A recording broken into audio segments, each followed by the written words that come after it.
ಶಿವಮೊಗ್ಗ ನಗರದ ಹೊರವಲಯ KHB press ಕಾಲೋನಿಗೆ ಜನವರಿ 10ರಿಂದ tanker ಮೂಲಕ ಕುಡಿಯುವ ನೀರು ಪೂರೈಕೆ ಮಾಡಲಾಗುತ್ತಿದೆ. ಓವರ್ ಹೆಡ್ ಟ್ಯಾಂಕ್ನಲ್ಲಿ ಪೈಪ್ ಕಳವು ಪ್ರಕರಣದ ನಂತರ ಕಾಲೋನಿಗೆ ಕುಡಿಯುವ ನೀರು ಪೂರೈಕೆಯಾಗುತ್ತಿರಲಿಲ್ಲ. ಈ ನಡುವೆ ಸ್ಥಳೀಯರು ಆಡಳಿತದ ವಿರುದ್ಧ ಉಗ್ರ ಸ್ವರೂಪದ ಪ್ರತಿಭಟನೆ ಎಚ್ಚರಿಕೆ ನೀಡಿದ್ದರು. ಈ ನಡುವೆ ಅಬಲಗೆರೆ ಗ್ರಾಮ ಪಂಚಾಯಿತಿ ಪಿಡಿಒ ರಾಜಪ್ಪ ಅವರು ಓವರ್ ಹೆಡ್ ಟ್ಯಾಂಕ್ ದುರಸ್ತಿಯಾಗುವವರೆಗೂ ಟ್ಯಾಂಕರ್ ಮೂಲಕ ಕುಡಿಯುವ ನೀರು ಪೂರೈಕೆ ಭರವಸೆ ನೀಡಿದ್ದರು. ಅದರಂತೆ ಶುಕ್ರವಾರದಿಂದ ಟ್ಯಾಂಕರ್ ಮೂಲಕ ನೀರು ಪೂರೈಕೆ ಮಾಡಲಾಗುತ್ತಿದೆ. ಇದಕ್ಕೆ ನಿವಾಸಿಗಳು ಮೆಚ್ಚುಗೆ ವ್ಯಕ್ತಪಡಿಸಿದ್ದಾರೆ.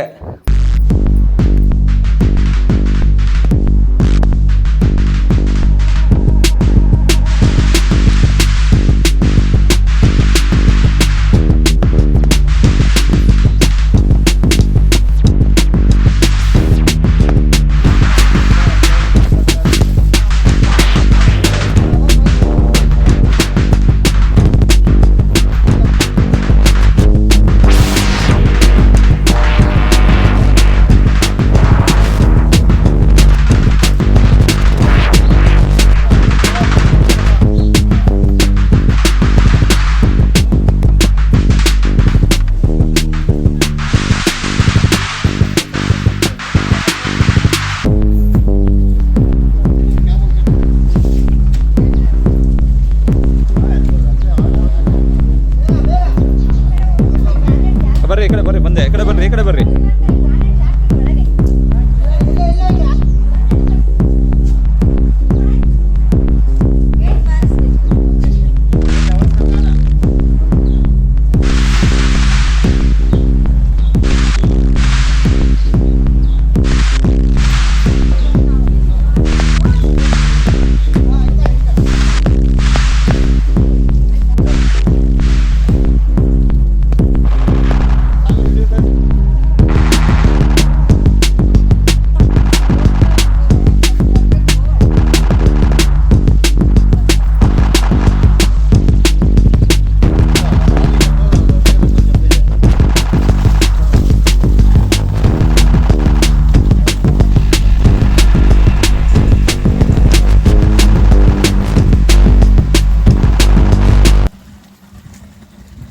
ಕಾಲೋನಿಯಲ್ಲಿ ನೀರಿನ ಸಮಸ್ಯೆ ತುಂಬ ಇತ್ತು.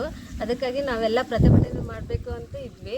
ಅಷ್ಟರೊಳಗೆ ಗ್ರಾಮ ಪಂಚಾಯತಿ PDO ರಾಜಪ್ಪ ಅವ್ರು ಬಂದುಬಿಟ್ಟು ಹಂಗೇನು ಇದು ಪ್ರತಿಭಟನೆ ಮಾಡಬೇಡ್ರಿ, ನಾವು ಎಲ್ಲ ಸಮಸ್ಯೆ ಬಗೆಹರಿಸ್ತೀವಿ ಅಂತ ಹೇಳಿ ಓವರ್ ಟ್ಯಾಂಕ್ ರಿಪೇರಿ ಆಗೋವರೆಗೂ ನಾವು ಟ್ಯಾಂಕರ್ ಮೂಲಕ ಕುಡಿಯೋ ನೀರನ್ನು ಸಲ್ಲಿಸ್ತೀವಿ ಅಂತ ಹೇಳ್ಬಿಟ್ಟು ಮನೆಗೆಲ್ಲರಿಗೂ ಟ್ಯಾಂಕ್ ನೀರು ಮಾಡ್ತಾ ಇದ್ದಾರೆ, ಕುಡಿಯೋ ನೀರು ಕೊಡಿಸ್ತಾ ಇದ್ದಾರೆ.